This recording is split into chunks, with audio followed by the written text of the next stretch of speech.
Hello, I'm Simon Whistler. You're watching TopTenzNet, and in the video today, the 10 cities you probably didn't know were built on slavery. Slavery is bad. It's the sort of massively uncontroversial statement we can probably all get on board with. If not, well, maybe it's time to re-examine your life, Mr. I used to live in the 18th century. No matter who is enslaving whom or what they're doing with all that concentrated human power, it's almost guaranteed to be a bad idea. Yet, that doesn't mean we've scrubbed away all the traces of this exceptionally bad idea from our modern world. Far from it, in fact. Go traveling around the Americas, Europe, Africa, or the Caribbean, and you'll find entire cities that were built on the groaning backs of enslaved peoples. Cities that today are sometimes some of the biggest tourist hotspots there are. Cities like Number 10. Prague in the Czech Republic. If cities were celebrities, Prague would be Audrey Hepburn. Small, sophisticated, overflowing with European elegance, and above all, heart-stoppingly beautiful. The Czech capital has been a major center of art and talent since before the days of Rudolf II. Yet all this Instagram-worthy gorgeousness didn't just appear overnight. It had to be funded, and the money to fund it came from, you guessed it, the selling of slaves. But wait, we hear you cry. The Czechs never had any African holdings. They weren't implicated in the slave trade. And yeah, that's absolutely true if you're talking about the transatlantic slave trade. But we're talking about an older, less recognized variety. This was the slave trade that involved wealthy white Europeans selling their poor countrymen into bondage in the Islamic world. As Peter Frankopan details in his book The Silk Roads, A New History of the World, the Dark Ages in Europe only really ended when enterprising royals started selling other Europeans into slavery. The money flowing back into Europe from the Islamic world's slave markets went right into reviving European culture and creating glorious medieval cities just like Prague. Number 9. Havana in Cuba.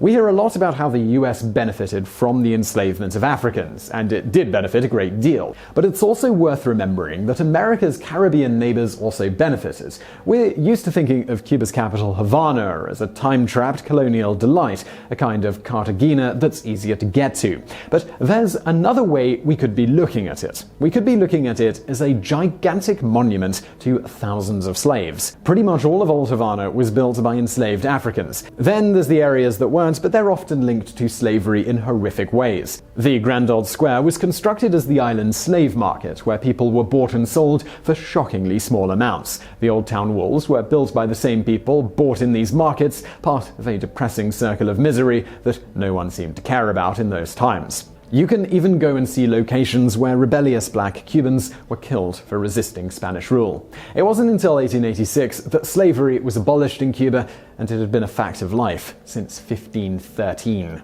Number 8. New Orleans in the United States. Pop quiz, name an American city that benefited from slavery. Well, the list is effectively endless, of course, but we're betting you plumped for somewhere like Charleston or Atlanta. Well, there's another equally famous city you could have gone for, and it's one we don't often associate with the slave trade. And its name? Well, that would be New Orleans. Even in the antebellum South, slavery was something that was usually kept hidden, confined to one street or market in the cities. Not in New Orleans, though. As NPR explains, Louisiana's biggest city was completely saturated with slavery. You could buy slave-produced cotton by the bucket load on nearly every street. Slave ships docked several times a year, and something like 1 million people passed through the city's slave markets. There was barely an inch of the city that wasn't stained with the suffering of countless people. So why don't we remember this dark legacy when we think of New Orleans today? Well, NPR suggests that it's because of a lack of monuments and markets, not to mention our simple willingness to forget. Number 7. Algiers in Algeria. If the transatlantic slave trade hadn't existed, the Barbary slave trade would probably have been the nastiest in the last 500 years. Between the 16th and the 19th centuries, Barbary pirates from North Africa made a horrible habit of attacking European ships and coastal communities and dragging their inhabitants off into slavery in the Islamic world. Villagers from as far away as Ireland or Scotland ended their days in enslavement, while Sicily was raided so many times that it came close to being completely depopulated. Overall, it's thought that 1 million white Europeans were enslaved in this way compared to around 10 million Africans in the transatlantic slave trade. The epicenter of this lucrative market was Algiers. One of the reasons that Algiers was able to prosper with white slaves was that the only naval superpower in Europe, Britain, calculated it was worth the odd Barbary raid to secure commercial shipping in the region. When Britain finally outlawed slavery, well, that all changed. In 1816, the British teamed up with the Dutch to shell Algiers into submission. The bombardment freed 3,000 slaves, and the days of the Barbary pirates were effectively over. Number 6. Mexico City in Mexico. One of the largest cities on the planet, Mexico City today stands partly over the long-buried remains of Tenochtitlan, the great Aztec metropolis Herman Cortes completely obliterated in 1521. While Cortes leveled the city, he did allow most of the population to live, a magnanimous act that quickly came to be seen as a whole lot less than magnanimous when Cortes enslaved them all and forced them to rebuild their city in European style over the ruins of their own city. Before you go feeling too sorry for the enslaved Aztecs, though, we should point out that a lot of Tenochtitlan was itself built using slave labor, which gives the whole thing a sort of what goes around comes around vibe. Still, Aztec slavery wasn't necessarily as bad as the slavery under the Spanish. While Aztec slaves could save up and eventually buy their freedom, captured natives tended to be worked to death by the Spanish. But hey, at least the Spanish didn't gruesomely sacrifice thousands to make the sun come up. Like we said, it was pretty much bad all round here. Sadly, slavery in Mexico City is not a thing of the past. Today, human traffickers sell poor Mexicans into another type of slavery in grimy corners of the metropolis. Number 5. Venice in Italy. At the same time as the wealthy of Europe were selling their fellow whites into Islamic slavery, parts of Italy were doing a roaring trade selling Muslims into Christian slavery. The port of Venice, which was then a powerful city-state, was the epicenter for thousands of enslaved Scythians and Tartars and Balkan Muslims, all bound for servitude in Italy. Nor were Christians truly safe. While the Venetians tended not to enslave Christians, the Genoese considered Orthodox Christians fair game, meaning those in places like Greece could expect to be enslaved by both their Islamic and Catholic neighbors.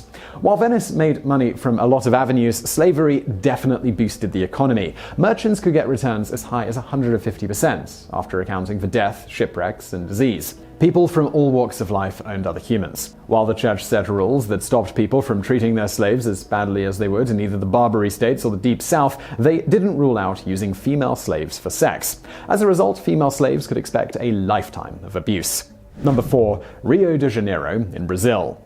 Brazil has the highest proportion of citizens of African descent anywhere outside of Africa. Care to guess the reason? Well, yes, that's because the Portuguese were absolutely mad for slavery. During the height of the transatlantic slave trade, over 4 million people were brought to Brazil, mostly from Angola. That is actually an even bigger number than it already sounds. You see, Brazil alone accounted for 40% of the entire transatlantic slave trade. By comparison, it's estimated that fewer than 500,000 Africans were sold into slavery in the USA. The beating heart of all this human trafficking was Valongo Wharf, which is now subsumed into the sprawling city of Rio de Janeiro. Valongo is what abolitionists had nightmares about. From 1811 to 1888, when Brazil outlawed slavery, around 1 million Africans were sold here, causing an insane economic boom right alongside an insane amount of misery. This was the main departure point for slaves into the whole of South America. Without it, both modern Rio and Brazil itself would be looking nothing like they do today. Number 3. Elmina in Ghana. A tiny picturesque town on the coast of Ghana, Elmina today basically exists to give fans of charming colonial cities something to get excited over. Lonely Planet, to cite just one example, raves about the place. Yet all this architectural beauty and idle sensuousness hide a grim and depressing past. One that involves Portugal setting up the first slave trading post in the whole of sub-Saharan Africa. Yes, Elmina is basically ground zero for the entire humanitarian mess that followed. Now, before you go blaming the Portuguese too hard, we should point out that nearly all the major European slave powers got in on the act at one point or another. After the Portuguese founded Elmina in 1482, they ruled over it for 100 years before losing it to the Dutch, who did some slave trading of their own. The British took it over in 1800, although they managed to get it together enough to abolish slavery completely in 1833. Thank God too, because by the 18th century, Elmina had seen up to 30,000 slaves a year pass through its castle port. Number 2. Cadiz in Spain.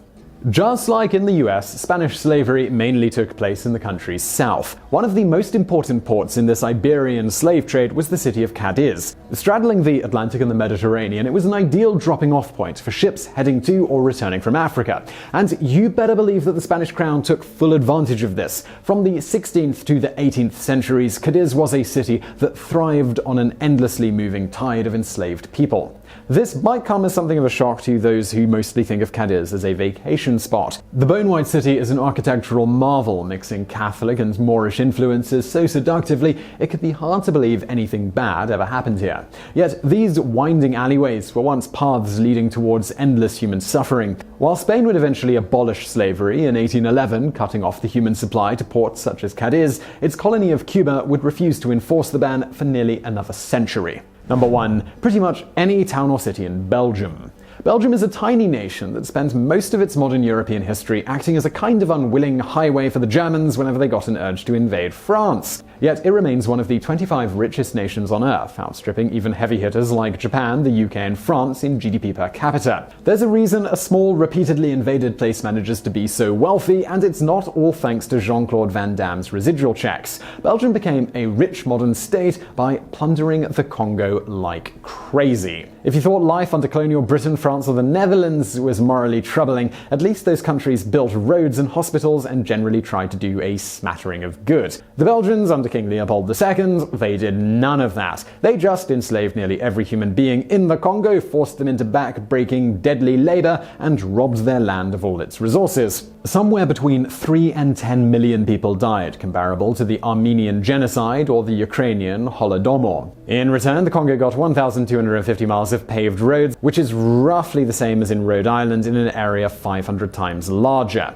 And what did Belgium get? Well, their cities. They got stinking rich.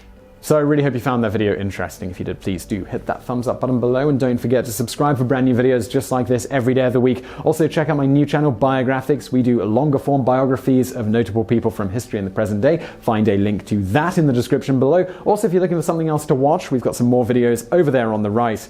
And as always, thank you for watching.